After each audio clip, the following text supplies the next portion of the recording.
All right, guys, welcome back to the channel. Thanks for joining me today. So I want to talk about an interesting topic.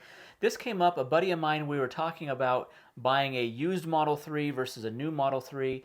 Now, with the Tesla Model 3 and the Y, and now even the base Model X, they qualify for the U.S. federal tax credit of $7,500. If you qualify, if your income's in a certain range, you can get the $7,500 back on your taxes the following year when you do your taxes, and so it comes in the form of a credit. So we were talking about, is it worth it to still buy a used Model Y when you can get $7,500 essentially off the cost of a new Model 3? Well, that's what I want to talk about today. So let's dive into the numbers and see how it adds up. All right, so if we look on the Tesla website, you can buy a new Tesla Model 3 right now. The base price with no options, gray color, the gray color is the included option. Base price is going to be $38,990. That's not the only cost you pay to Tesla. You do pay a destination fee of $13.90. That's like what everyone pays, kind of the transportation fee to get it from the factory to the dealership. And then there's an order fee of $250. So all of those fees combined equals $40,630. This is as of like middle of October 2023. And $40,630, that's the cheapest that you can get a brand new Model 3 for right now.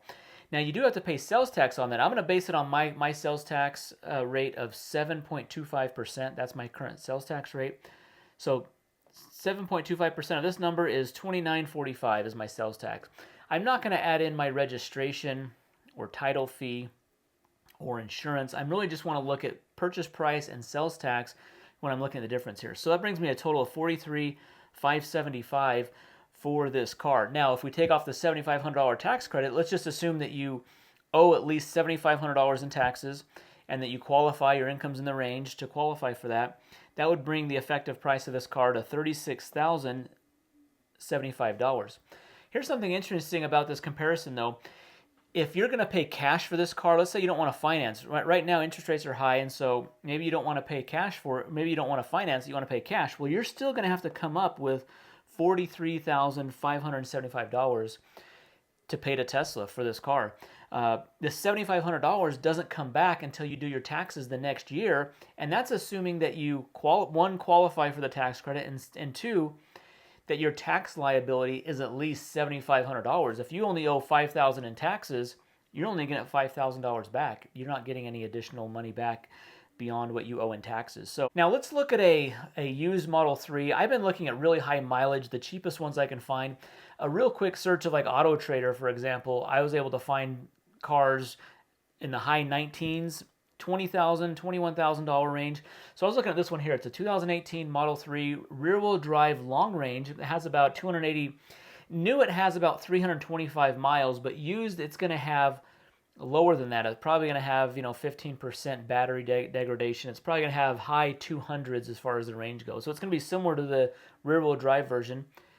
The price for that is $20,795. One thing that's interesting buying from a dealer, so a dealership's listing this car, is you can call up and say, hey, I'll offer you $20,000 for this car. There's some bargaining, there's some haggling involved, and you might be able to get this a little bit cheaper than the listed price.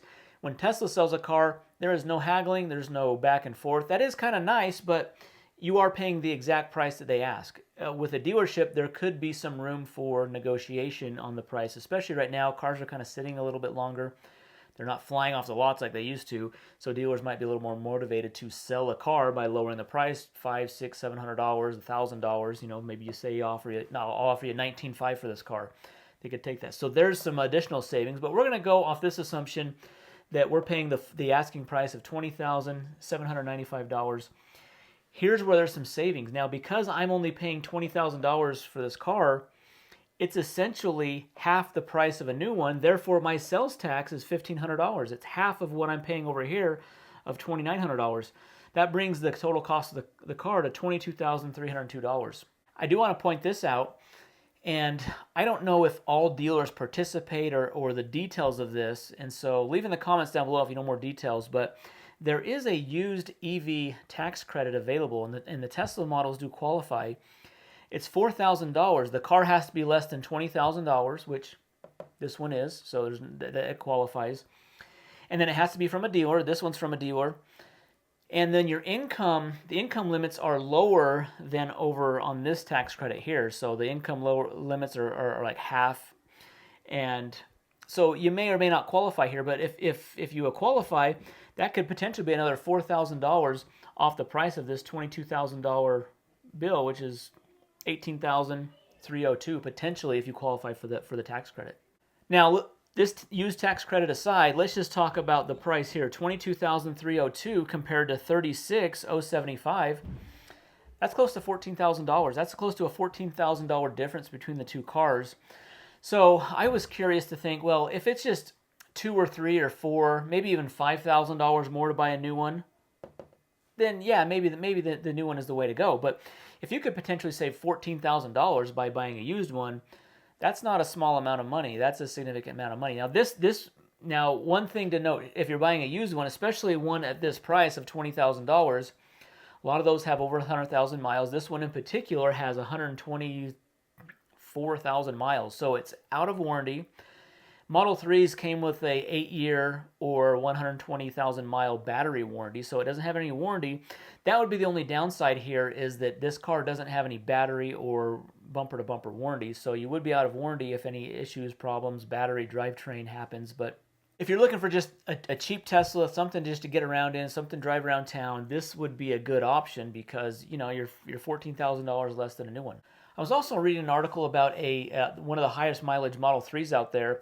I think it was a Canadian vehicle. Someone in Canada owned it. 500,000 kilometers, which is about 310,000 miles on a 2018 Tesla Model 3. Original battery, original drivetrain, original brakes on the car, which is pretty crazy. I'll link it down below. The only thing they had replaced some oil pump mechanism for like $200 through Tesla, and otherwise it's had no problems at all. And so I have a lot of faith in this Model 3 drivetrain. The battery, the drivetrain really is very stout and robust, and so having a car with 100 to 150,000 miles, I wouldn't be scared away from buying that car and using it. Some people, when it gets close to like 120,000 miles, like when it gets to the edge of the warranty, might be scared to own it and therefore, you know, get rid of it or sell it.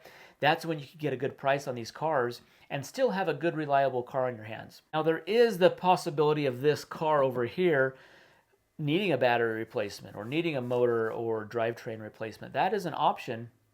That's obviously part of the risk. Buying a used car, saving $14,000, that's part of the risk. Guys, this is kind of the numbers breakdown. $14,000 is really the difference between this. Now, even if you went with a little higher priced one, even if you went for a car that was $25,000, it still brings the difference to about $9,000 difference, and that's still, you know, that's still a pretty good savings over buying a new one. So even though the new ones have a tax credit, the used ones also do, but it's not a few $1,000s. It's, you know, close to $10,000 or more savings by buying a used one. Anyways, guys, thanks for watching the video. Be sure to hit that thumbs up button, subscribe to the channel, leave your comment down below. I'm curious what you guys think about this analysis and this comparison, and we'll see you in the next video. Thanks for watching.